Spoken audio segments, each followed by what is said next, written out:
About the Lyrans, the lion people, the feline race. Posted by Black Ishtar. The following information is a composite of knowledge that I have gathered through other felines from my homeland galaxy of Lyra and Vega star systems. Slowly we are connecting with each other. There are a few of us here on Earth at the moment, but I know there will be more of us here in the coming days, so you will probably become acquainted and more aware of a presence in due time. We are here to help and assist you with your emancipation and the Ascension process. The Lyrans are a race of humanoids that have been in existence long before the history of Earth began. We come from many planets associated with the star system of Lyra. We are very human-like in our appearance. You would not be able to tell us from any other human if you were to pass one of us on the street. In fact, we are responsible for the seeding of your planet with a humanoid-looking being that is associated with Earth. We are perhaps on the average a little taller than most Earth humans and our skin is not as dark, but those would be the only differences between us. There is some information out there that says we are now Pleiadians, but that is in fact not true. We would be considered cousins to them in a manner of speaking, but we are not one and the same. We worked a great deal in conjunction with the Pleiadians in seeding efforts not only on Earth, but many other planets as well. In that respect we share a great deal in common with the Pleiadians. In fact, many Lyrans have lived many lifetimes as Pleiadians. We exist on a higher level plane of existence than Earth is presently on at this moment in time. In fact, we as a race have transitioned to this higher plane successfully in relatively recent times. This is one of the reasons we have a keen interest in Earth at this time because of Earth's own ascension process taking place now. This also is why there are many Lyrans incarnate on Earth at this time so as to be of assistance to the Earth and your peoples in this time of transition. We are here to help show the way, because of our experience. In a sense we have a parental role to play with the peoples of Earth and we are watching you grow and mature. There are several clues that would point to the fact that a person is a Lyran living on Earth. These clues have more to do with the personality than with the physical, as our morphogenic form is very similar with humans from Earth. The person will have a sense of mission. They will know at some level, even though they may not be able to put their finger on it, that they have a specific purpose for being here. The person will be drawn to the stars. This may take the form of being interested in astronomy, for example, or reading science fiction, or being attracted to science fiction movies and the paranormal of all sorts. Also, the person will sense that there is an underlying truth in these books and movies. It may feel like you have been a part of something like you are reading or watching. These people also know that the human is capable of so much more, but knows that they have been lied to about the human potential. The person will also have a sense of underlying authority. People will tend to gravitate to you and trust your thoughts, judgments and opinions. The person may not be in a high position of authority, but nonetheless people recognize your authority. There will also from time to time be issues with authority, or rather an aversion to authority figures. There is a certain amount of sternness and seriousness that goes with this type of person. They will not suffer fools gladly, as the saying goes. In this vein they will not be the life of the party, not necessarily. I love parties. They are more quiet and reserved and tend to do more observing than talking. Some do, not me. This type tends to be loners. Not that they do not have family and friends, but they are comfortable with themselves and do not always need everyone around for fulfillment. That is all for now, though we will have more to share in the near future. Description: the Felines are one of the two primary races in our universe. They arrived here by invitation of the founders. Having successfully completed their universal game in completing their universe, a group of 45 Felines volunteered to come to this universe to help set up and oversee the same game here. The Felines are a bipedal race that stand 12 to 16 feet tall. Their skin is covered by a sort of soft fuzz, and though they don't have fur, they do have manes, and both the males and females have long hair. Their eye color ranges from blue to gold and can change from blue to gold as they mature. They also turn from a golden brown color to white. The overall feline temperament is warm, sanguine and intellectual. As they mature they take on more of a somber, introspective and gentle nature. The elders are revered for the wisdom, compassion and insight. As a race they are extremely close and have a great sense of fair play. The females are revered and honored in equal status with the males, and true to the feline way, they are all very curious and inquisitive. As part of the universal game, the founders gave the felines a new planet in the Lyra constellation for their home. The felines named it Avon. Now this is not the exact pronunciation, nor spelling, but it is close enough. The real name cannot be translated into English. Avon was a paradise planet with mountains, lakes, streams and oceans. This blue planet was very much like our present Earth in form and variety of vegetation and life forms. When the felines arrived, they were in etheric form, and therefore, went through the stage of evolving a physical body in which to reside on the planet. After many millions of years they evolved the lion and other felines and began incarnating into those forms. As part of the plan, a portion of the original felines stayed in etheric form to provide guidance to those incarnating. They would be the equivalent of your modern-day Christos beings.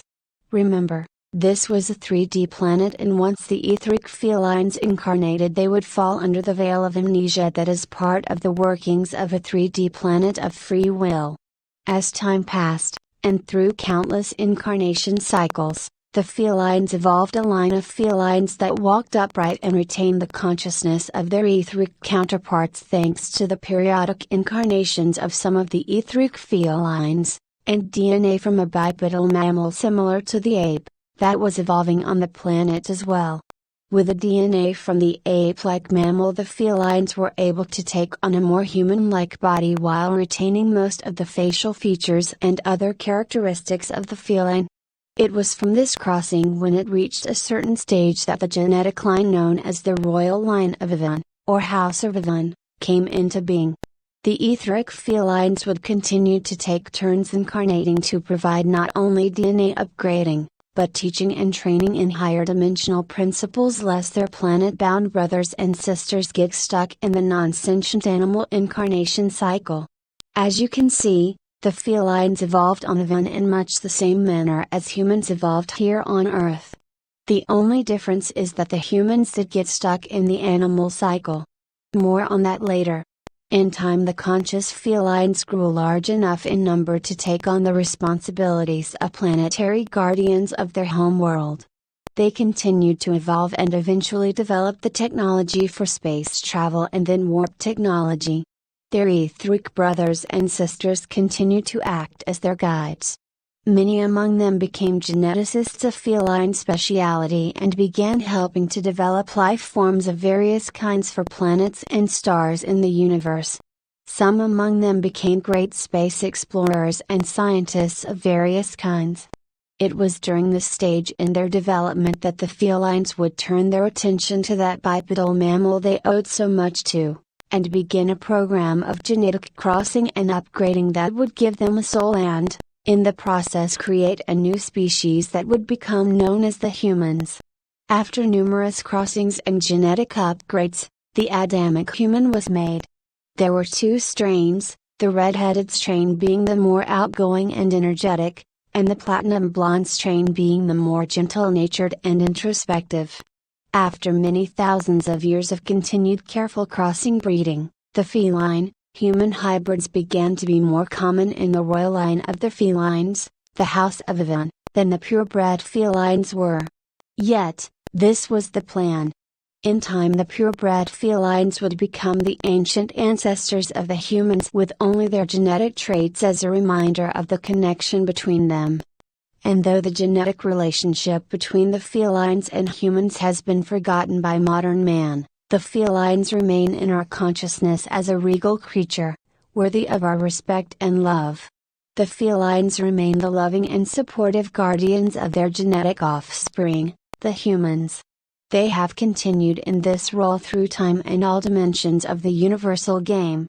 Feline is the reigning patriarch of the 9D royal house of Avon, and a new human is the reigning patriarch of the 5D royal house of Avon at this time.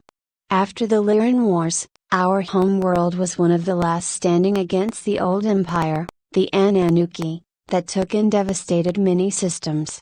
Our own world was destroyed in the end with billions still left there as only so many could be rescued.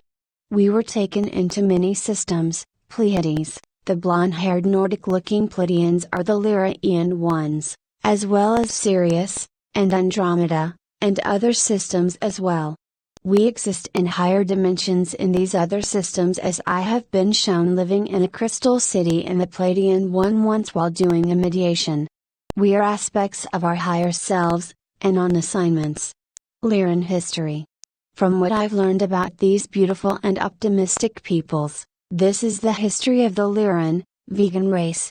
Long ago the Lyrans came to our galaxy from another not far from this one, demonstrating their wonderful creative abilities of crafting and uplifting new species in Eden of the universe. They are a very peaceful peoples with an endless culture concerning their almost billion-year-old existence since their ascension. If it wasn't for them we wouldn't be here now, since they uplifted our own creators, the Pleiadians. And for several of years they continued this process of creation and as a result thousands of races rose into perfect balance and oneness with the universe alongside with the mighty and loving Lyrans. This great surge of light attracted negative beings through national universal law. For a long time they mingled peacefully for many years in perfect balance and they too created beings to further balance the galaxy. The Lyrans' homeworld is in the vicinity of Vega. From what I know this beautiful planet is lush in both trees and plants and has an endless biodiversity. It is known to have many small waterfalls dotted all across the planet's land surface and this is where most vegan cities develop. Though I'm not completely certain, but have a pretty good idea of, that vegan priests wore tannish or green or dark purple robes with sometimes strange long capped-like hats. Otherwise most commoners also wore purple. The Lyrans are feline-like peoples that can range from 8 feet to 6 feet tall. Other Lyran groups can reach above 10 feet. They have wonderful towns and cities but many are very isolated or small due to the fact that they can only go so far until they could possibly hurt the environment around them like trees or animal species. So a large majority of these places were put upon grassy fields and oases. Sadly I'm not sure enough what their ships looked like but the Lyrans had also a large peacekeeping space fleet that traveled the universe to find new worlds to test their wonderful creating abilities. And for a long time the galaxy was in peace and harmony for millions of happy years to come, but something occurred that made the negative beings angry at the vegans and their creations and after many attempts to make peace once again a fellow allied star system was attacked by reptilian and bird beings fleet of ships and thus the Great Galactic War began. The vegans didn't want to interfere. But when the battlefront came very close to home, and after billions had been killed from draconian and reptilian invasions alike the Lyrans feared that their homeland would not make it to the end of this war. So many told the species that they had most recently created, the humanoids, to escape from the attack and to make homeworlds elsewhere. They broke into 3 distinct factions and left for other worlds to prosper by. Not too long after Lyra was soon introduced to an ultimatum: you leave your homeworld and never come back again, or you die by the reptilian warcraft, and sent to extinction. In such desperate times even some peoples of the extremely spiritual, loving and peaceful Lyrans called for some type of rebellion. But they knew they could not do this in fear of losing their spiritual place in this universe. When the attacks began a large majority fled to neighboring universes and took everything they could to accompany them. Another majority integrated with the 3 fleeing factions which would later become the Feline, the Orion, and the Andromedan humanoid races. while others stayed at their homes and would rather accept death for the pure fact that they couldn't live with the sorrow that is happening to the galaxy and to the peoples they themselves created. Then a terrible bombing run was released onto the great abandoned and once peaceful and serene lands of the Lyran homeworlds. And little was left of their history afterward. And none of their cities were left unmarked by the great destructive bombs of war. After Vega was successfully wiped of any Lyran inhabitants, and others taken prisoner, it was over. The reptilians thought they had succeeded in their genocide of the Lyran race, and that all were truly extinct from this universe. Luckily, that wasn't true. A group of shamans and priests were specifically chosen to keep the teachings, the history, and the beautiful and peaceful culture of the Lyrans alive forever. Afterward many left their physical bodies to become immortalized not for the purpose of living near forever, but to spread their message more easily across the galaxy and so on. To the ones who listened to these divine priests and shamans, the children of the vegans now knew that the Lyrans were still very alive and that they were always there for the sons and daughters that they had helped create and uplift. They also told the children of the vegans thriving in a sister universe than this one. This was mainly their message to spread hope to the positive beings of the galaxy. Because partly of their courage and virtue the morale of the positive beings at war was greatly increased, and then they established the Uniting Rebellion Federation that would bring together all of the beings that wanted to be free of the reptilian grasp, and thus, even against towering odds of their much smaller force, the reptilians surrendered years later. This would later become the Galactic Federation of Light. Without the Lyrans, the war would never have ended on such a note, and the reptilians would have completely unbalanced the universe while killing billions of innocent lives. Now why can't the Lyrans just return to this universe now that the war is over? Well, the reptilians, though currently not in major warfare against anyone at this exact moment, still haven't felt sympathy, or is that empathy? For the vegans and what they have done to them. The vegans were commanded to stay in the other universe and sadly never come back. Who knows when the reps will have a change of heart, but we should all know that even if reptilians have a bad past and they are negative beings, doesn't mean that they are bad people. I'm pretty sure sometime in the far future the vegans can safely return to the universe and an age of harmony will begin once more. Starseeds that have dominant Lyran origins may be confused at the fact that almost everyone in the galaxy is Lyran, because a large majority of the space federations that Starseeds come from were or had relationships with the Lyran Federation of Light. It is almost certain that if you came from Vega one time you also reincarnated in other uplifted species as well. If you are purely Lyran, which is very rare, the only explanation is that you could be one of the famous sages that stayed in this universe during the Galactic War. Here are the traits of Lyran starseeds as follows. Vegans: those who have Vega as their planetary origin are self-sufficient, independent, proud and strong-willed. There is an outer smooth energy and appearance of strength and capability.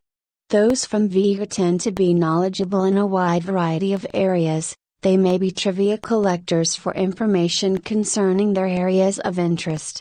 They have a variety of talents and capabilities, are quite creative and often have an ability to combine creative expression with intellectual expression. They may be artists, designers, inventors, architects, or in current times may work more closely with creativity through new or expanding technologies.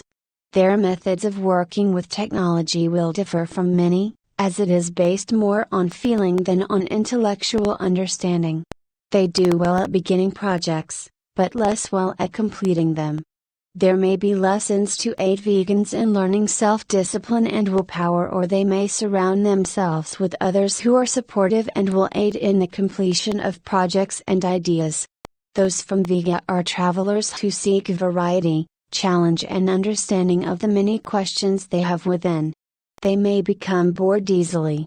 They tend to analyze, question and doubt all which they do not understand, does not meet their belief system, or simply does not feel right.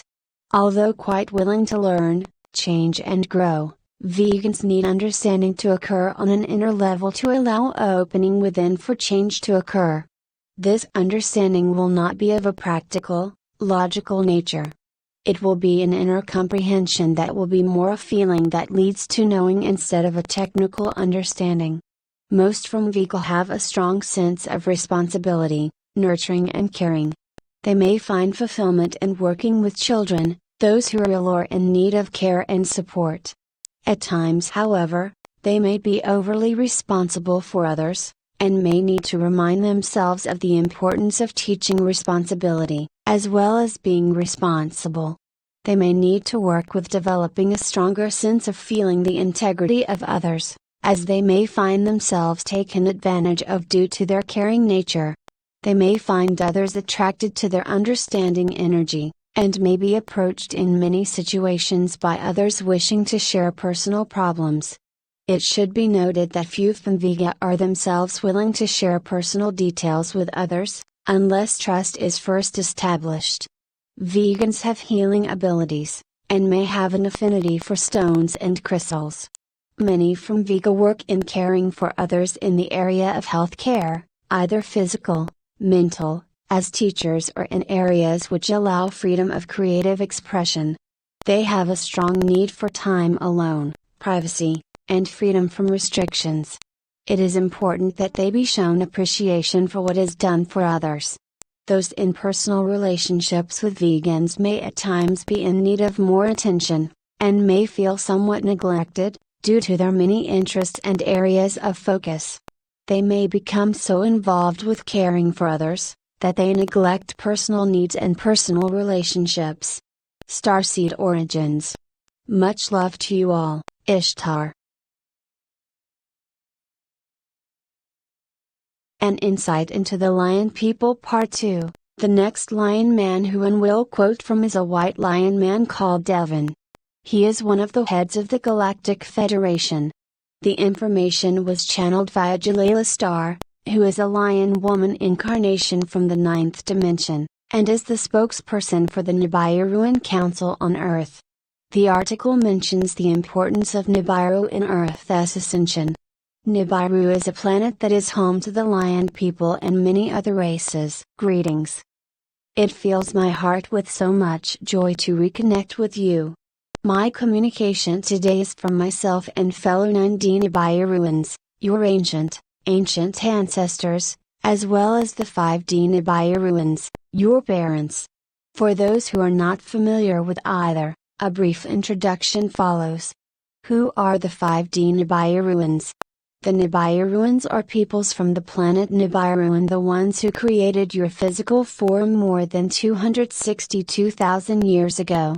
The planet is quite large with 2 accompanying moons and a host of inhabited asteroids. Seen from outer space, it appears as a comet with a long tail filled with debris.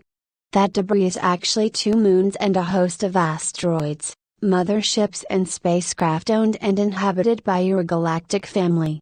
The Nibiruans are comprised of many species and races. There are several dimensions of consciousness among the Nibiruans.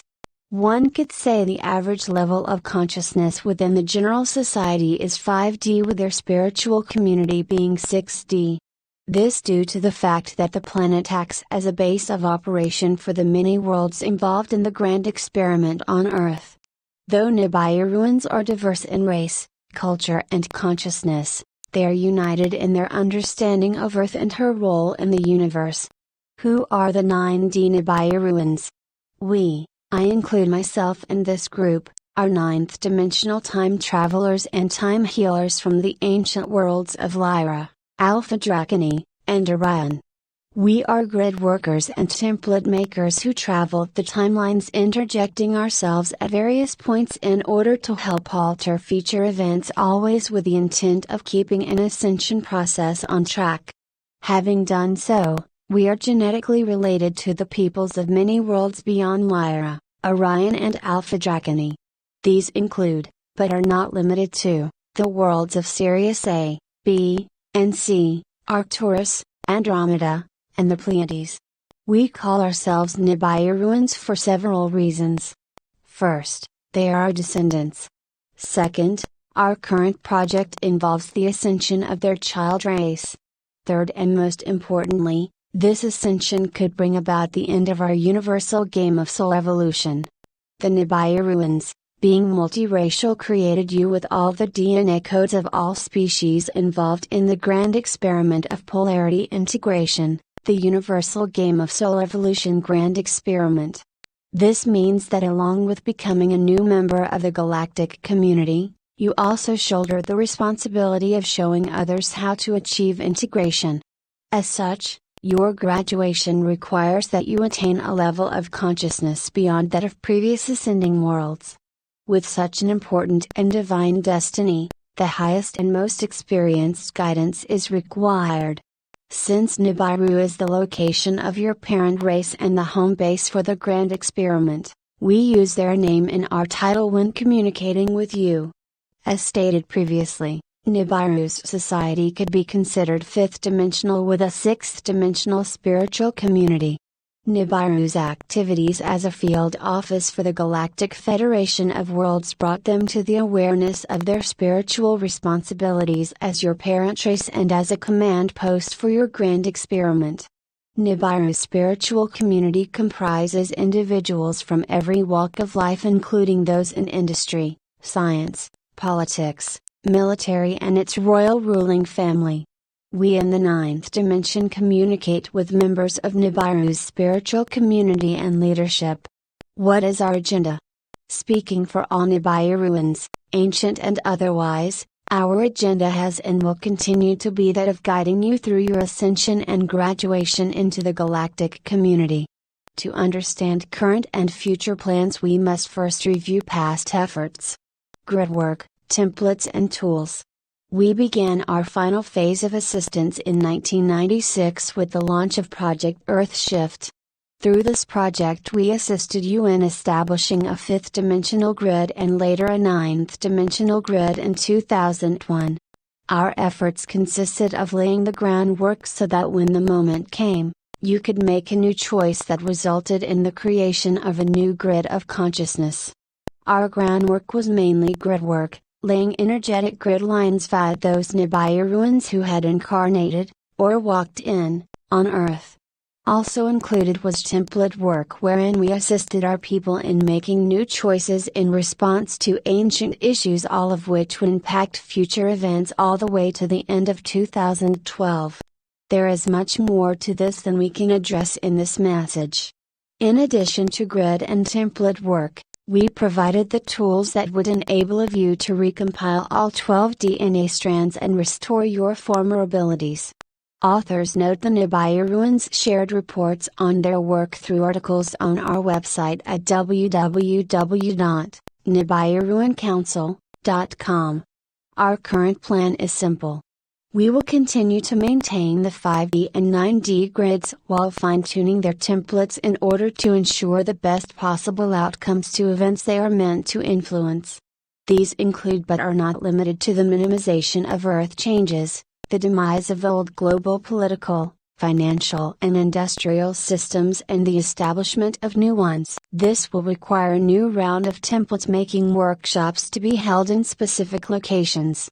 We will be contacting our Nibiruan relatives on Earth to assist in this work.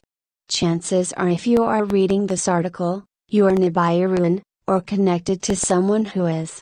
In addition, we are stepping up our efforts to get out the message of compassion, as it is the key to creating the world we all want to see by 2012.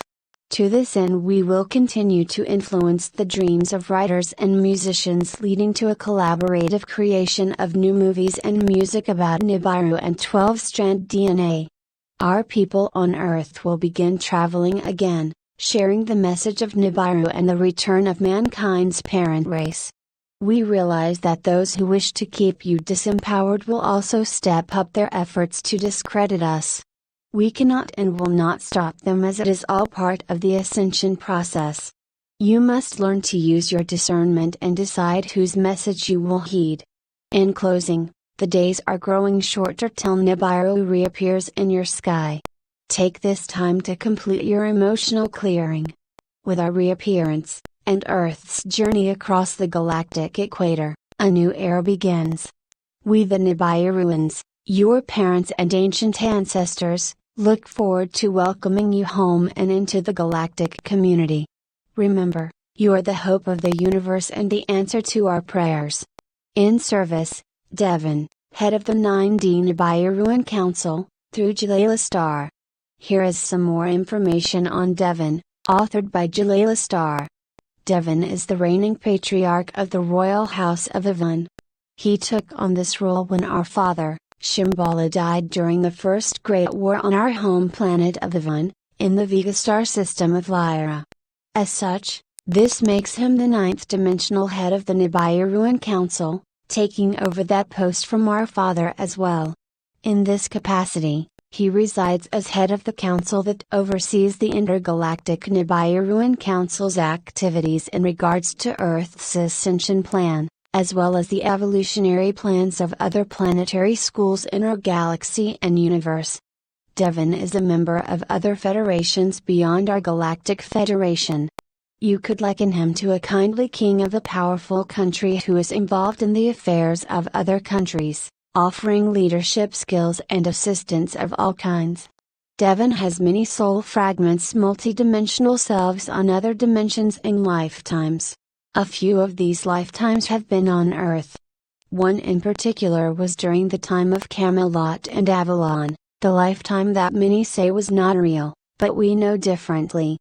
Devon is a warm, caring and jovial being. He repeatedly advises me on his pet peeves, of which one is the importance of attention to details and the other is in the use of analogies. He is a master at using analogies to explain higher dimensional multidimensional information, and he encourages me to do the same. I often tell people when I am channeling him, just a moment, Devon is looking through his book 1001 Earth Analogies to find one to explain what he is trying to get across to you. Devon feels that it is extremely important that the people of Earth are given the means to understand the higher dimensions.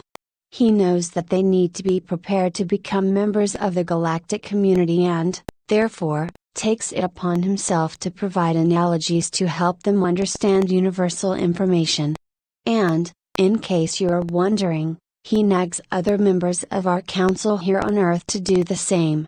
His other pet peeve, details, is what he feels creates much pain on Earth due to the fact that Earthlings tend to not pay enough attention to them in communicating with each other.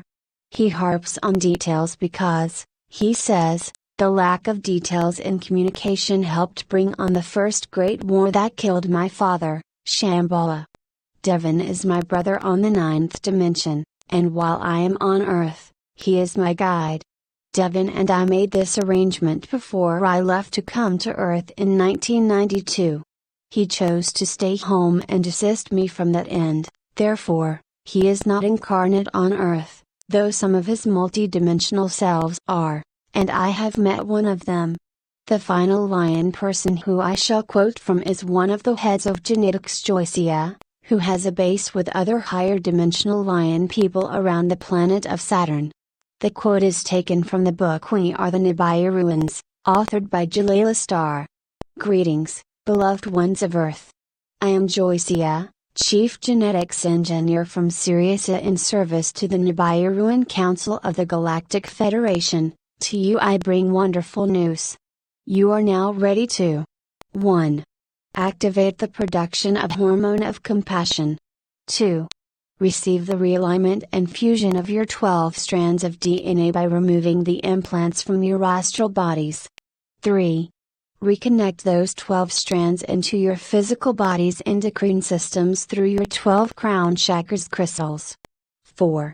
Permanently access your oversoul or download your oversoul into your physical body. Your oversoul arrangement depends on your contract. 5. Activate your Merkaba, crown crystal chakras, and dormant psychic glands, thus making you a fully conscious being existing in a third-dimensional body. Fully conscious means being able to receive transmissions 24 hours a day, from incarnate beings in the dimensions beyond third dimension. You will know what we mean when we say living in the third dimension but not being of it. We are very excited to be of service to you in this long-awaited endeavor. Through the process of DNA recoding, reconnection and reactivation, RRA, you will regain the full powers of a multidimensional human. 10 of your 12 DNA strands were disconnected long by your Pleiadian parents, the Nibiruans, so that your spiritual growth would catch up and move ahead of your technological growth, thus removing the possibility of destruction at your own hand. To the Starseeds and Walk-ins, yours is a path of awakening.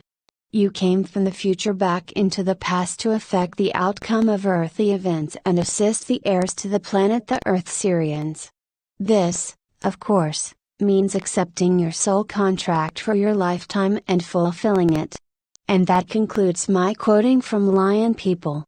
In order to truly imbue the reader with a complete and precise insight into the Lion People, I have decided to include 2 articles written by Ishtar. The first is a brief description of the higher dimensional Lion People. The Felines are one of the 2 primary races in our universe. They arrived here by invitation of the founders. Having successfully completed their universal game in completing their universe, a group of 45 Felines volunteered to come to this universe to help set up and oversee the same game here. The Felines are a bipedal race that stand 12 to 16 feet tall. Their skin is covered by a sort of soft fuzz, and though they don't have fur, they do have manes, and both the males and females have long hair. Their eye color ranges from blue to gold and can change from blue to gold as they mature. They also turn from a golden brown color to white. The overall feline temperament is warm, sanguine and intellectual. As they mature they take on more of a somber, introspective and gentle nature. The elders are revered for the wisdom, compassion and insight. As a race they are extremely close and have a great sense of fair play. The females are revered and honored in equal status with the males. And true to the feline way, they are all very curious and inquisitive. As part of the universal game, the founders gave the felines a new planet in the Lyra constellation for their home. The felines named it Avon. Now this is not the exact pronunciation, nor spelling, but it is close enough. The real name cannot be translated into English. Avon was a paradise planet with mountains, lakes, streams and oceans. This blue planet was very much like our present Earth in form and variety of vegetation and life forms. When the felines arrived, they were in etheric form, and therefore, went through the stage of evolving a physical body in which to reside on the planet. After many millions of years they evolved the lion and other felines and began incarnating into those forms. As part of the plan, a portion of the original felines stayed in etheric form to provide guidance to those incarnating. They would be the equivalent of your modern-day Christos beings. Remember, this was a 3D planet and once the etheric felines incarnated they would fall under the veil of amnesia that is part of the workings of a 3D planet of free will. As time passed, and through countless incarnation cycles, the felines evolved a line of felines that walked upright and retained the consciousness of their etheric counterparts thanks to the periodic incarnations of some of the etheric felines, and DNA from a bipedal mammal similar to the ape, that was evolving on the planet as well. With the DNA from the ape-like mammal the felines were able to take on a more human-like body while retaining most of the facial features and other characteristics of the feline. It was from this crossing when it reached a certain stage that the genetic line known as the Royal Line of Avon, or House of Avon, came into being. The etheric felines would continue to take turns incarnating to provide not only DNA upgrading, but teaching and training in higher dimensional principles lest their planet-bound brothers and sisters get stuck in the non-sentient animal incarnation cycle. As you can see, the felines evolved on Avon in much the same manner as humans evolved here on Earth. The only difference is that the humans did get stuck in the animal cycle. More on that on the Universal History page. In time the conscious felines grew large enough in number to take on the responsibilities of planetary guardians of their home world. They continued to evolve and eventually developed the technology for space travel and then warp technology. Their etheric brothers and sisters continued to act as their guides. Many among them became geneticists of feline speciality and began helping to develop life forms of various kinds for planets and stars in the universe. Some among them became great space explorers and scientists of various kinds. It was during this stage in their development that the felines would turn their attention to that bipedal mammal they owed so much to, and begin a program of genetic crossing and upgrading that would give them a soul and, in the process, create a new species that would become known as the humans. After numerous crossings and genetic upgrades, the Adamic human was made. There were two strains, the red-headed strain being the more outgoing and energetic, and the platinum blonde strain being the more gentle-natured and introspective. After many thousands of years of continued careful crossing breeding, the feline-human hybrids began to be more common in the royal line of the Felines, the House of Ivan, than the purebred felines were. Yet, this was the plan. In time the purebred felines would become the ancient ancestors of the humans with only their genetic traits as a reminder of the connection between them. And though the genetic relationship between the felines and humans has been forgotten by modern man, the felines remain in our consciousness as a regal creature, worthy of our respect and love. The felines remain the loving and supportive guardians of their genetic offspring, the humans. They have continued in this role through time and all dimensions of the universal game. Devon Feline is the reigning patriarch of the 9D Royal House of Ivan, and a new human is the reigning patriarch of the 5D Royal House of Ivan at this time.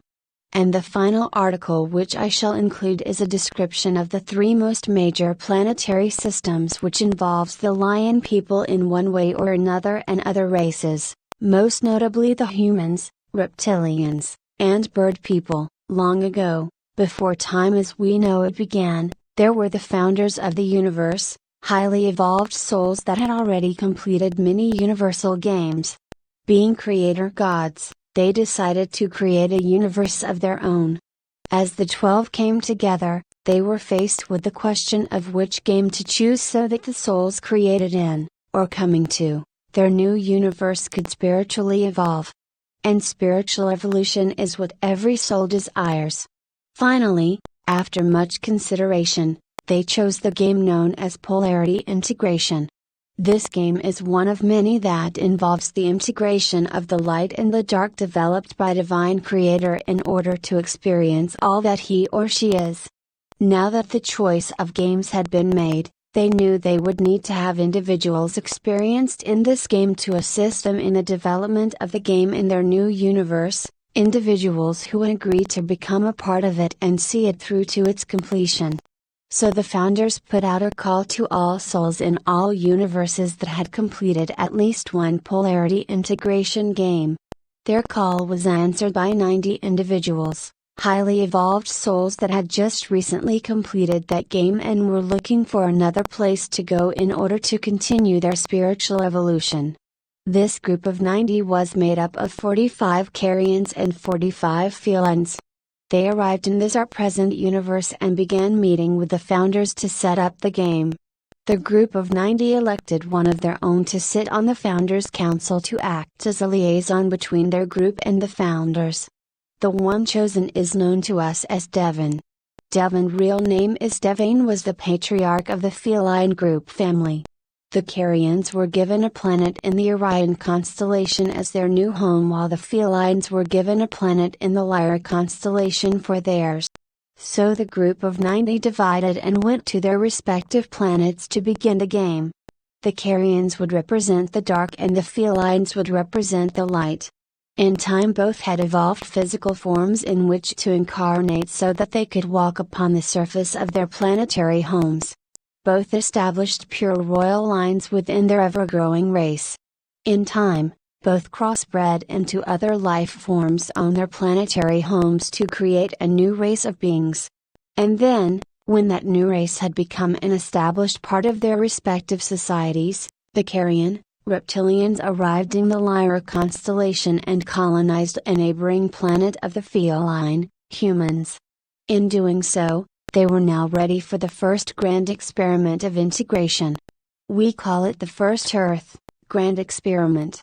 This first grand experiment occurred on a 3D planet just like Earth, and it was the home of the felines, humans. As their technology advanced, the feline, humans learned how to create wormholes and achieve space travel. Soon both races were traveling back and forth, visiting each other's planet. The two groups were now reunited again, but with many new people, their offspring, involved. Over time they began to mix with the two royal lines, intermarrying to form alliances. All went well for some time. Through the mixing of the races, new races were created and soon a caste system developed. There was the royalty, the priestly caste, the scientists, and the military. The remainder of the population made up the worker caste.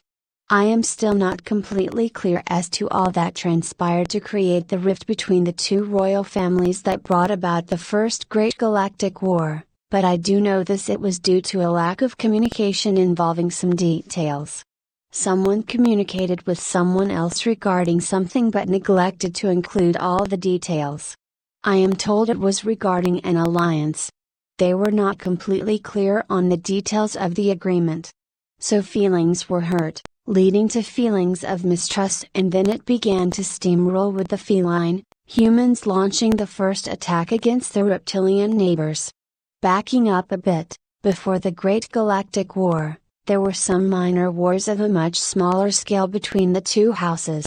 This, I am told, is when my father, Shimabala, and Jaha's father, Kobazar, were killed. We were all teenagers, still wet behind the ears when our fathers died. Up until this time we were all very close to each other. I have recalled memories of visiting Jaha in his favorite cave and playing for hours together. These memories are filled with warm, loving feelings. Now, as we take on the mantles of leadership, we are instantly pitted against each other to some degree, even though the war which killed our fathers is over and my marriage to Jaha is the part that seals the alliance that brings peace to our families. And even though another war breaks out, we do not war with each other, trying to keep our personal connections to each other out of the chaos that continues around us. Second Earth Pleiades. Toward the end of the First Galactic War, with the destruction of our planet, my brother Devon, myself and Jaha fled along with a large group of people on one of our last remaining starships, Pelagai. We eventually settled in a new cluster of stars later to be known as the Seven Sisters, the Pleiades. We lived on this ship and spent much of our time establishing a colony on the planet's surface. We called our new home Avan after our original home. It was a beautiful blue planet, much like our previous one, with 2 suns. Life progressed and so did we. Cities were built, civilizations came and went. Eventually we left the planet to those who came with us. We became the ancient ones to them, the original founders of our civilization on that planet. But as usual, with time the facts became distorted so that the written history no longer reflected the actual events. In time this planet became known throughout the cosmos and other civilizations came calling, some just curious and others with an agenda to conquer. The inhabitants of the planet had evolved to the level of space travel, a little beyond where we are today. They had evolved beyond disease and social disparity and created a unified government, but also an almost hive mentality. Everyone thought and acted as one, but in their actions did not express the dark side of their natures. They only expressed their lighter side as this was the social norm. The people had become spiritually stagnant, unable to progress due to their choice to suppress their dark side, masculine side, and use their 3 lower chakras. As a result, they, on an unconscious spiritual level, called forth a race who were their polar opposite to move them out of this stuck position. At first this race came speaking of peace, but soon realized there was more to gain from taking over the planet than trying to cooperate with a race of people they could not for the life of them understand. It took many years, but in time their true agenda was revealed through the efforts of the resistance movement. Once the word was out and all attempts at negotiations failed, the humans launched the first attack to try and drive this race away from their planet. In their ongoing efforts to fight off their enemy, they managed to destroy their planet.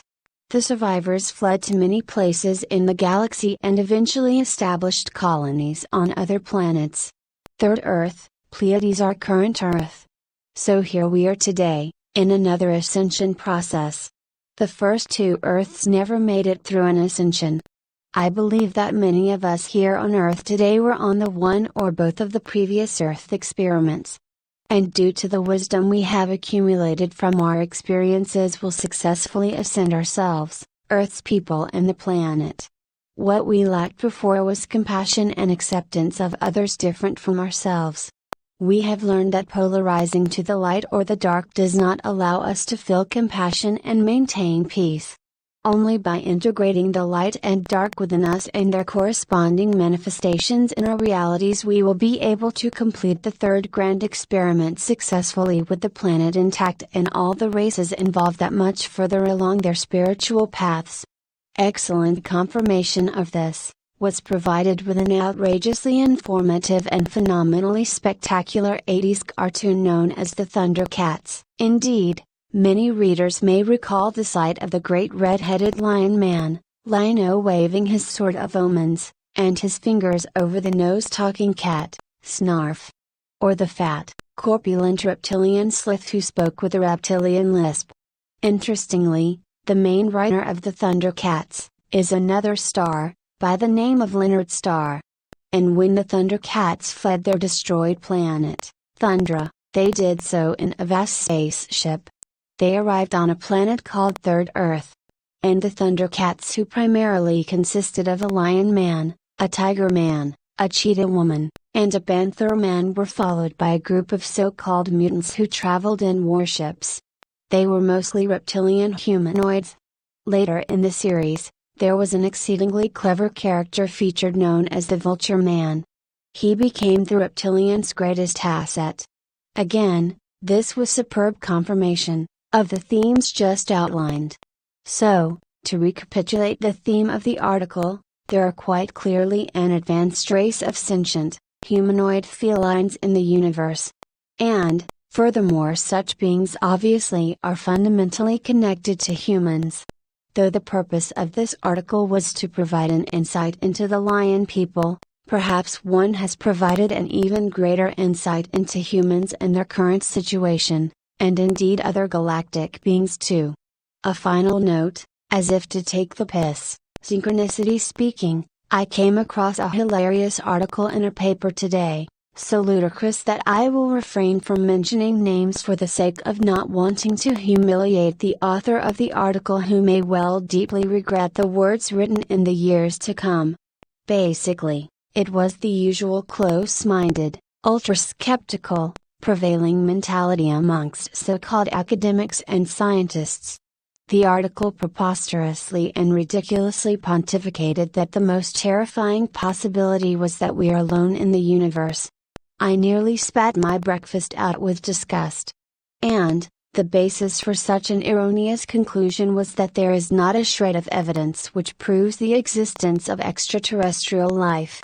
Well, millions of sightings of spaceships, and countless photographs and videos of such ships, which can make maneuvers that no earthling craft can, or that can disappear, surely constitute as evidence for the existence of spaceships.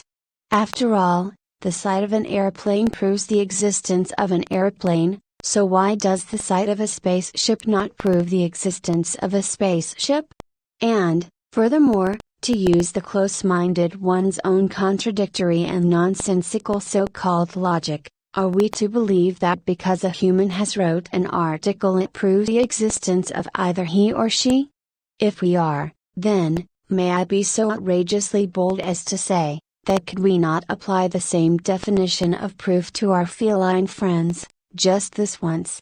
Surely, vivid descriptions of homeworlds and word after word of detailed information, and highly thought-provoking concepts of human civilization and its many faults and hardships clearly delivered by an external source, constitutes the same proof of the existence of a feline author as the proof of a human author to the newspaper article which I have just outlined. How do I come to such a conclusion? Any truly awake and spiritually evolved being can automatically detect the true author of any segment of information, and, this is the proof which our close-minded humans on Earth cannot possibly hope to attain, because they are in denial of the veracity of the existence of extraterrestrials and their minds are so closed that they cannot see the evidence that is before their very eyes. I hope I have proved my feline point. An Insight into the Lion People Part 1. In this article I shall inform the reader about an ancient extraterrestrial race known as the Lion People. I shall provide both my own knowledge of such a race and numerous examples of the existence of the Lion People in various books. Having underwent hypnotic regression and uncovering galactic memories via one's higher mind, one can say that one has had lives as various feline humanoids. So, I am able to say that I do possess first-hand knowledge and experience of the existence of the aforementioned race. Please bear in mind that hypnotic regression is not always perfectly accurate nor personal recollections, due to the brain sometimes misinterpreting higher information. However, the general themes of the article certainly are veracious as they are confirmed by many different sources.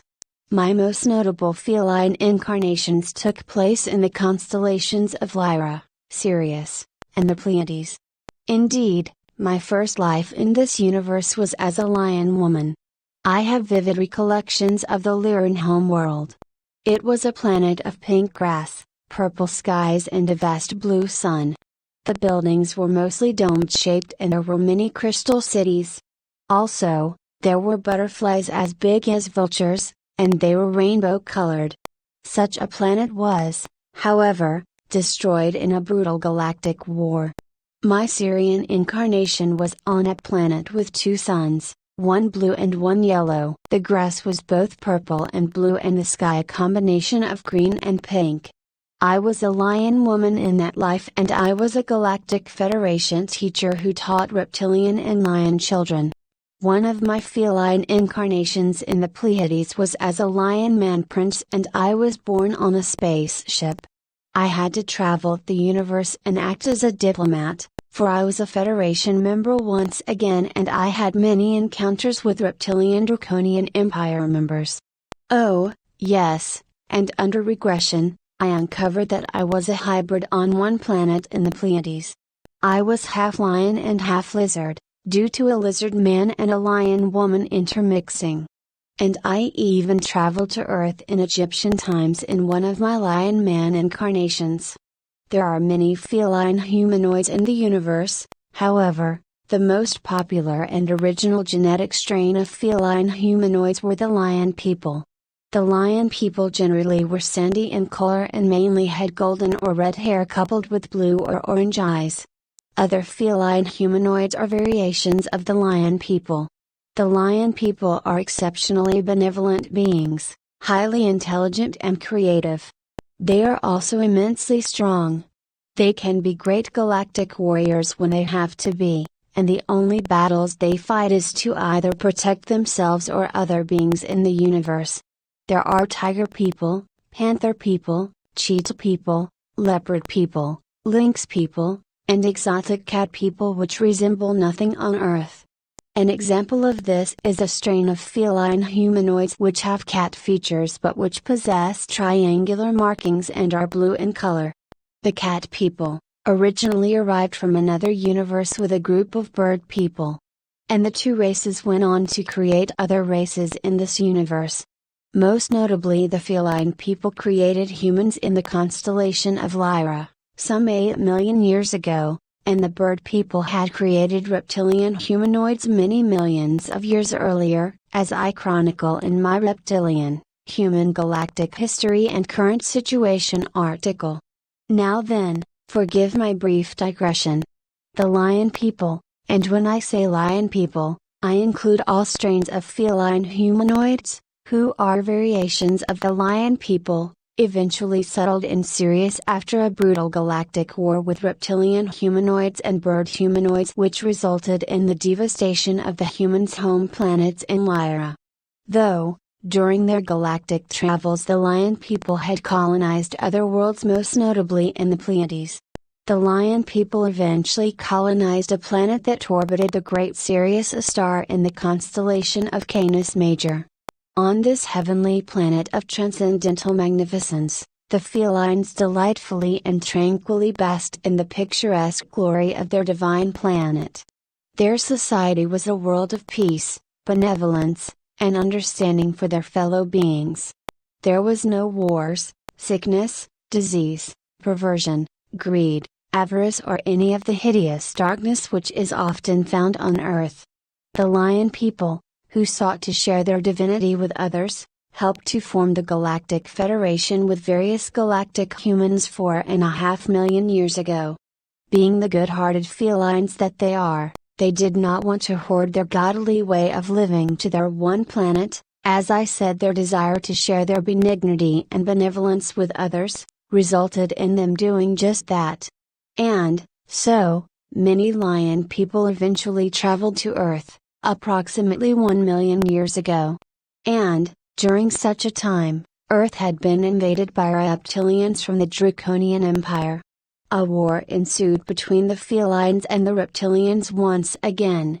The reptilians were driven underground. However, many humans had willingly turned to the dark and had brought about their own destruction, hence the demise of Lemuria and Atlantis, some 13,000 years ago. As the humans had generally brought such darkness upon themselves, they had to collectively experience the karmic ramifications of their own darkness as they have for the last 13,000 years.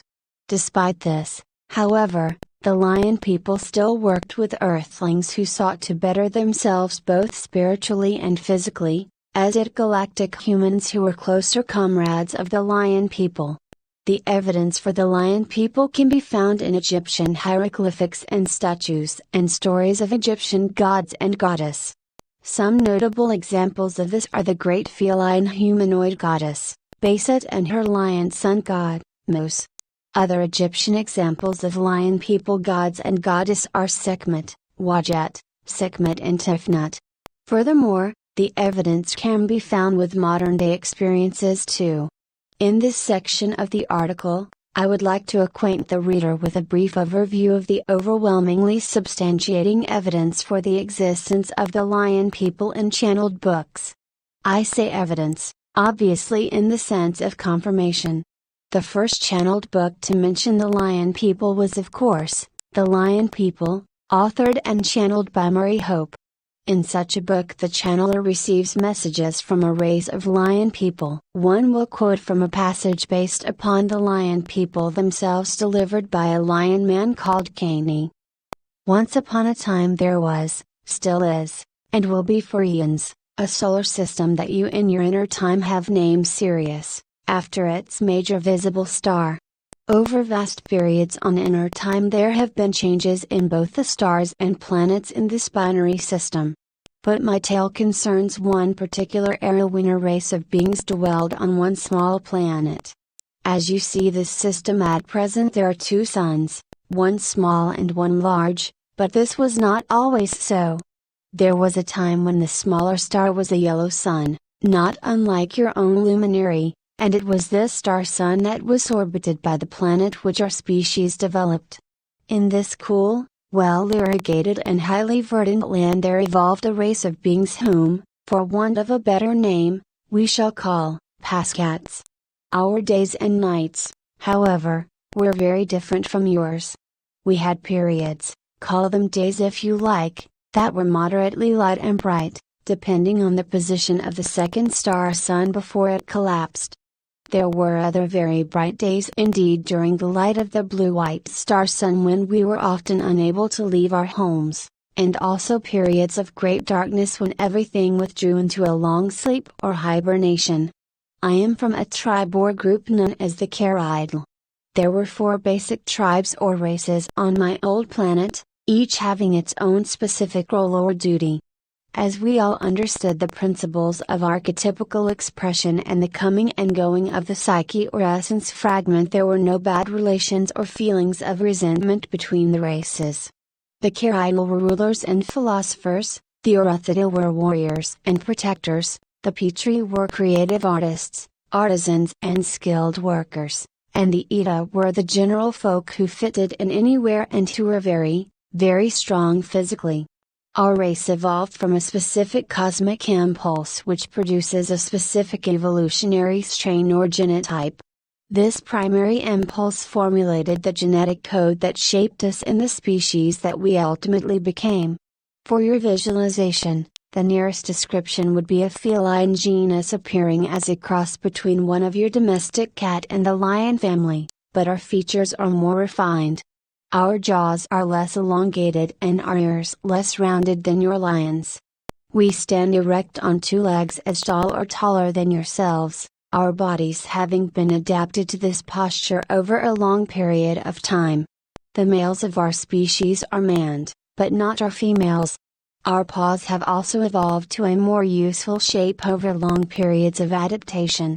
In answer to the question I see forming in your mind, yes, we do have tails.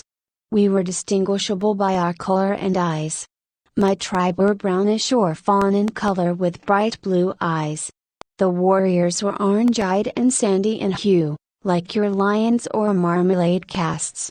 The artists were pale, white or grayish, and green or turquoise-eyed, while the strong folk were a mixture of all shades, and often striped.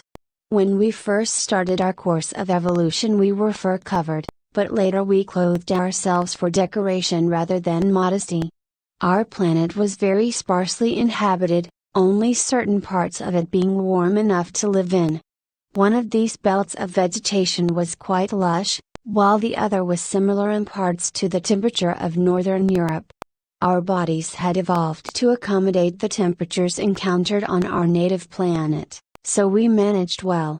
The Lion Man goes on to explain that the Lion people were great friends with another race of beings who lived on another planet as the Lion people's solar system. They were a race of crystallized humanoids, who came from a planet called Ishtar. Eventually, the Lion people migrated to the Crystal people's planet after there were problems caused from one of the suns on the Lion people's homeworld. There were changes in the atmosphere which affected the vocal cords of the Lion people. Such changes caused the Lion people to be more telepathic. The Lion people are, according to the Lion Man just quoted from, immensely strong beings capable of bending even steel. And, they are well-grounded and creative. The crystal beings are very scientific, intellectual beings and also creative. It was also stated that the Lion people do not consume meat, and that there were mobile plants on their planet, as well as wise trees. And, the soil was apparently green. Here is a description based upon other beings in the universe delivered by the same Lion Man. There are indeed those who look in from other time zones, some out of mild curiosity, others, like ourselves, are anxious to be of assistance, and a few are of less kindly intent. We do not have close communications with all of these intelligences, but we do know the dolphin people and the lizard people from the Capella, or Riga region, among others. Like ourselves, the latter also visited your planet thousands of years ago, even before we did, but their efforts to help the species existing there in those times failed, which greatly distressed them. The evolutionary pattern was corrected with passing of the Saurians, however. These people are benign and gentle beings, but because their evolutionary type is so far removed from your own, they could appear frightening to your peoples. Now the crystal people are very beautiful by your standards of beauty and would not, were you to meet them, present a fearful picture. I can hear you asking, what about past cats? When the time comes for our time zones to intermingle, those who are around then will meet a fine-looking, handsome bunch of felines, with a special sense of humor that is peculiar to our own kind. It is not a cruel humor that brings smiles at the expense of another's tears, however. Anyone who likes felines will like pascats. I think you would consider us giddily by your standards. The sequel to The Lion People was entitled The Pascats and the Crystal People, and was authored by Murray Hope once again. One shall quote from a relevant passage. The deliverer of the following information is a lion woman called Mikili, who delivers a friendly lecture on human civilization. We have viewed your media material as shown in many parts of your world and would say without doubt that the accent is more on chaos than on order. In fact, we would suggest that there is a glorification of all things chaotic, which has an adverse influence on immature essence fragments in particular, but also affects those who are on the verge of taking their leave of the fields of cosmic childhood. In case you are not aware of it, your media actually programs you by dictating the norm or what those in control of the systems feel should be standard behavior. Therefore, those essence fragments that are ready to raise to the next stage in their cosmic development feel obliged to stay at the lower frequency for fear of being thought odd or different. It is no use my picking on any particular moral or ethic, as I am not of your species anyway, nor have my own people ever been part of an evolutionary stream that is sick. The glorification of vice, deviations of all kind, violence, cruel competition, the degrading of your females and many, many more attitudes and practices that would not form part of your norm were your species and the planet as a whole on its current evolutionary path, are symptomatic of the malaise which blinds you to the light of cosmic truth. I would not waste my channel's time outlining the way you would all feel were you cured of your sickness. I fear it would be dismissed as boring, no fun at all and not natural. I regret to say that compared with the behavior of humanoids of similar evolutionary status in other parts of the universe, it is you who are unnatural, since you delight in abusing natural cosmic laws. The next feline humanoid who one shall quote from is a cat woman from Sirius who works on a zoo ship for endangered animals in the universe. She is called Tashaba and she mentions the prospect of Earthlings mingling with extraterrestrials and the changing of human genetics. The book quoted from is entitled, Songs of the Arturians, authored by Patricia Pereira. If you closely monitor the skies for signs of increasing starship activity, you will be exceedingly gratified.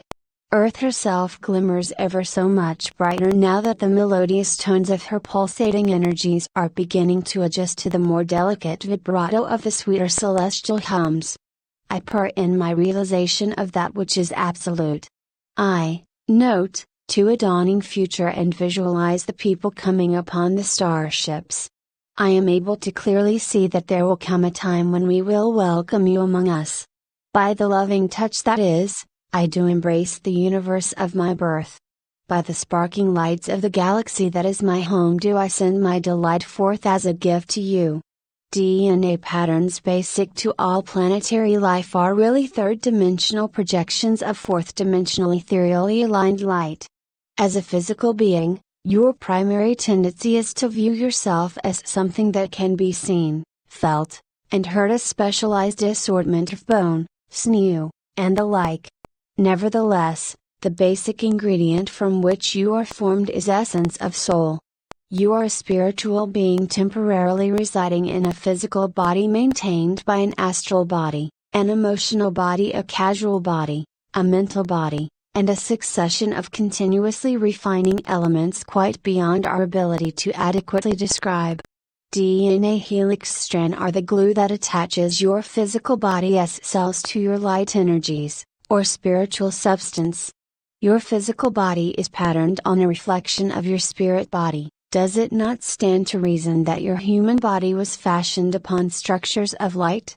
If you can view yourself in this manner, You will understand that alternative DNA is not a weird or mysterious happening but simply an initial step to prepare you to ascend into resonations of refined light.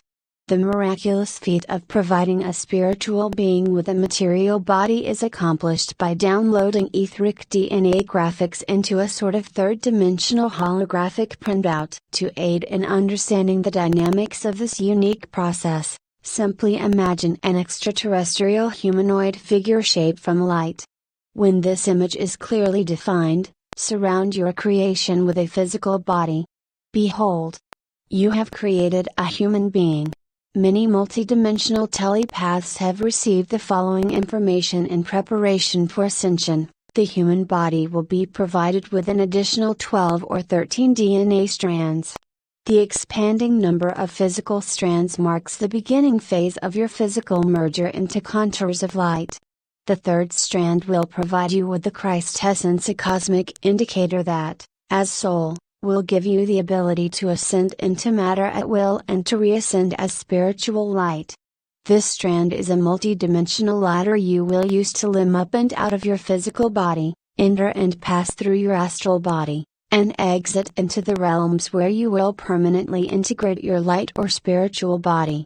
The writer of this article will now quote from a marvelous, but rare book entitled Alcheringa, authored by Valerie J. Barrow. The book is based upon numerous hypnotic regressions, and the subjects of the regressions were souls that had participated in earthly events approximately 1 million years ago. Interestingly, it is said that the lion people traveled to Earth with crystal people and that they came from a planet called Ishtar. Fantastic confirmation of Murray Hope's channelings, the cat people. I was in charge of the mission, I should know. We came here to sort out those reptoids, the naughty ones. Most of the time they think they are right. They are like lions, they have a huge lion energy. These half-man and half-animal bipeds come from different planets. God's creatures, generally speaking, start out pure as babies do. Then they become corrupt as they develop.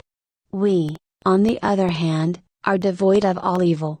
So, if there is a problem in the galaxy, we go in and sort them out. Cosmic cops, that's what we are the governors of space. In fact, we are the kings of space. The next book I shall quote from is called Jason, My Indigo Child, and is authored by Ann Andrews. Apparently, a lion man spoke to her through another human's body. It was a being, well over 6 foot tall, dressed in loose-fitting clothing. I had time to notice a large gold-colored buckle within the clothing. He was a very strong, powerful being, and his face was lion-esque in its features. It was pale gold in color with a wide but flat nose and prominent nostrils. His mouth was small but otherwise ordinary, and he had a great shock of bright golden hair, a lioness mane falling in an unruly mess over his massive shoulders. His eyes couldn't be seen, he kept them focused towards the floor the whole time. Eleanor had closed her eyes again, and I then realized that the words were being spoken by him, but they were coming from her mouth. He had a wonderful way of speaking, very deep, but soft and calming, and I wanted to hear what he had to say. He began by explaining to me that he is indeed a warrior, immensely powerful and always successful in his many battles. He said that all of his race were galactic warriors and that they were dispersed throughout the universe to act as peacekeepers wherever they were sent. He likened his role to our own United Nations peacekeeping corps, stressing that they preferred solutions, but they were more than able to step in and defend themselves and their charges at any time if they had to. He informed me that they had been around a while, even assisting with the building of great monuments on our planet in our dim and distant past. I asked him where he was from, and he asked me why it was important for me to know that. I answered that I was curious, but he told me that his place of origin was far beyond my primitive comprehension. I remember that I felt rather stupid when he told me that I should be more interested in why he had come, rather than where he was from. The lion man went on to explain that he came from a hot planet with 3 suns. The light that came from his eyes was so bright that apparently it could damage some people's eyes. It was also stated that benevolent extraterrestrials were ensuring that indigos, or alien incarnations, were receiving fruitful help to proceed with their missions. To digress from the channeled information, one shall mention a few physical encounters with lion people. The first one of which transpires in ancient Egypt. Such an encounter was recalled via spiritual sessions. Denise LaFay apparently interacted with numerous cat humanoids in a previous life in ancient Egypt. As we starseeds stood there staring at them, we each began being affected by the high pure energies they emitted. It was like we were getting high on catnip.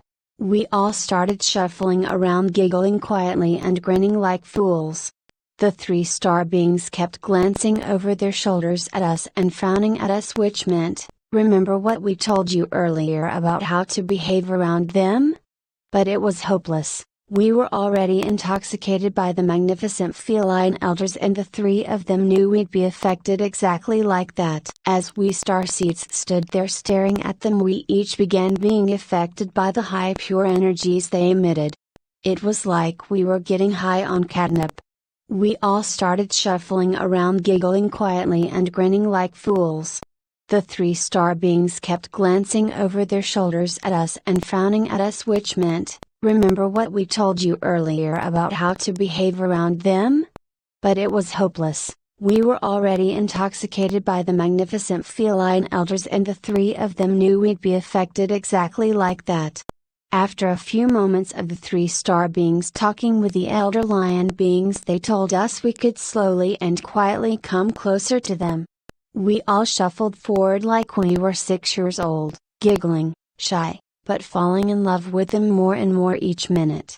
The lion beings looked down on us with such profound love and gentleness it was almost too much for one's heart to endure.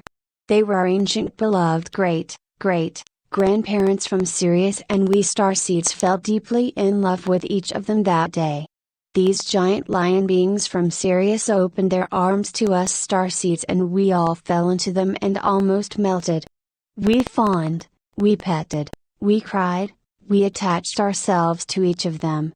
I wrapped my arms around the one front male elder and buried my face in his fur and never wanted to let go. My head only came up to just above his belly. They were that tall compared to us. They emitted nothing but the purest and highest love I'd ever experienced, and it was intoxicating being within their space, within their presence. The 3 star beings stepped back and let us have a rare moment of bliss with the elder lion beings. They looked on like the loving but stern parents they were to all of us young starseeds. We talked softly with the lion elders and they with us. It was clear they loved and missed us deeply, but it was also obvious why they couldn't be in physicality for very long. It was simply too dense, too heavy, too unloving an atmosphere and dimension for them to be in for very long, even back over 12,000 years ago. Like a fish out of water, they could only be in physicality for just so long before they had to go back home again. After about a half hour we had to let the elder lion beings leave. We starseeds openly wept like little children, and the Syrian starbeing kept shaking his head in disbelief at us. We thought we wouldn't emotionally survive them leaving Earth after falling in love so deeply with all of them that afternoon in ancient Egypt. But, they had to go back home, and so the meeting ended far too soon for all of us. Next, I wish to include an exceedingly rare physical encounter with a cat man. Such an encounter, wonderfully confirms much of the channeled information thus far relayed. The encounter is somewhat of an oddball encounter that transpired in July 1968, and occurred to Walter Rizzi. The information stems from an article located in Flying Saucer Review. This individual says that he saw a vast object 80 meters in diameter, which was wonderfully beautiful and silvery in color. The object was supported by apparatus that were about 2 meters long and about 2 meters thick at the bottom. The ship was surrounded by a white light. 2 beings were spotted at the top of the craft, which was transparent. One of the beings was a robot about 2.5 meters high, and with 3 legs and 4 arms. A beam of light was seen and a being 1 meter and 60 centimeters in height was seen. He wore a tight-fitting suit and a helmet. This confirms a comment in the book which I quote from Alcaringa, which said that the feline beings wore helmets when on Earth. I will quote from the man who saw the Catman. I find it quite impossible to describe the emotion produced in me by the sight of this being. He had very beautiful eyes, which gave me a strange and very sweet sensation. I felt myself free and as light as a feather. At the same time I also felt quite calm and gazed at him eagerly. He was just like us. The glass hood started at his shoulders and encompassed his entire head. I asked him in Italian where he came from, and no sooner had I said it than already had his answer in my brain, as though I had always known it. Walter was informed telepathically by the Catman that the Catman came from a faraway planet that possessed immensely tall trees and mountains. There was no work on their planet and the cat people ate seeds and vegetables. Apparently, the cat being had a brain twice the size of humans and the race used all of it. On closer inspection of the Catman, Walter noticed that he had green cat eyes that were slightly slanted, brown fur, a cat's nose, and his lips were very small. The Catman went on to explain that there was no sickness on their world, and that their race had very powerful muscles designed to withstand the intensive gravity on their planet. The Catman went on to explain that he flew in a vast mothership thought the universe. The mothership carried smaller ships such as the one landed on Earth. Aboard the mothership, hundreds of beings are living just like on their home planet. The ship traversed throughout space via the higher dimensional energy waves which are abundant in space. Apparently, the feline people had disintegrating weapons which could disintegrate anything. I will quote once again from the human who witnessed the incident. I asked him if he believed in God. He was a bit surprised at that, and gave me to understand, with a cosmic turn of phrase, that everything is God, we, nature, the planets, rocks, grass, in fact everything that exists. The feline beings do not experience slow and painful depths, but transcend to a higher dimension with ease, when their time comes. It was also stated that they live for much longer than humans. After telling the human how lucky he was to have seen him, he departed in his ship. Spectacular bursts of violet and orange light emanated from the spaceship as it flew off. The human cried profusely afterwards. Apparently the so-called Catman turned out to be both sexes. An oddball case as I said. But, nevertheless an intriguing one, and a rarity as most lion people or feline people do not interact directly with humans at this time, as the populace is generally not ready for such interaction. Before one returns to the channeled information, another rare physical, astrally physical encounter, of which one only recently became acquainted with certainly warrants incorporation. A man by the name of James Gilliland, apparently had the pleasure of astrally traveling into a feline-operated spaceship. I will paraphrase from his remarkable YouTube video. On one of my travels, I went out of my body and ended up on a ship. In the ship were all these diverse beings. Such beings are present upon many of the mother ships that abound in Earth's skies. An amazing cat being spun around, out of her chair and gave me a big hug. I felt an incredible sensation of love. Like a long-lost brotherly love, or a reunion love. It was incredible, phenomenal. A great power and energy emanated from her feline being. Her name is Budget. My spelling of the name may not be entirely accurate, as this was transcribed from a video. James then proceeds to tell of a highly interesting encounter in which numerous cat beings were sighted in Mexico. You can meditate and connect with her if you so please. She is very involved in Earth's ascension process. Many humans have had incarnations as feline people in other lives, so when you see these beings, it will be a soul shocker for you, as you may well find them more familiar than alien. The Lion people are currently active in many spaceships across the planet. There was a recent landing of one of their crafts in a town in Mexico. The locals were a trifle freaked out when they saw that the occupants of the ship were walking bipedal felines. Their ships are alive and organic and reside in higher dimensions. They also possess the ability to enter the third dimension. One shall next quote from a channeled book entitled Earth, authored by Barbara Marciniak. Beings from the Pleiades have this to say about the lion people and cats: some of the animals here are utilized as transmitters. Your cats are direct transmitters of information to a species of consciousness that uses the cats to monitor you. In ancient times upon your planet, it was in vogue in many cultures to have a lion or other large cat next to the ruling entity. These animals were always there. Look at the ancient statues all over the planet and what do you see? Lions. The cat family represents a biogenetic tooling of a species that looks like you except that it has the visage of a cat. The cat people, or lion people, have come in shifts upon your planet and worked in South America, Mexico, Egypt, and in some island cultures. Statues have been built to honor them. When they taught the human race, or when they mixed their species and created the rulers here, especially in Egypt, they left cats to transmit information so the rulers had direct contact with the species from the stars. This is how many of these rulers made decisions. This is how they were guided. The cats gave them telepathic information. They were like transmitters or cosmic radios. In more current times, cats were owned by witches. Do you think witches were fools?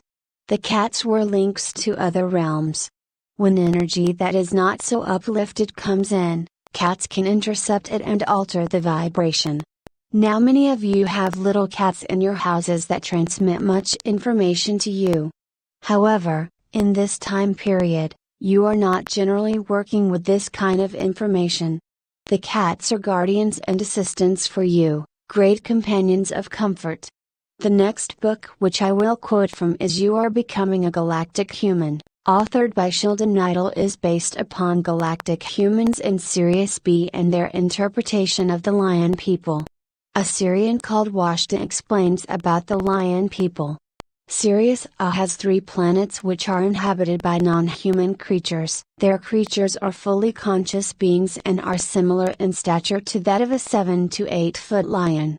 They look very humanoid except for the fact that they are covered with cat-like fur and have a lion-like face. These entities are incredibly smart, wonderful creatures that have played an important part in history ever since we first colonized the Sirius B star system. It was then stated that the lion people willingly gave the humans the Sirius B and C systems because they had plenty of space in their Sirius A star system.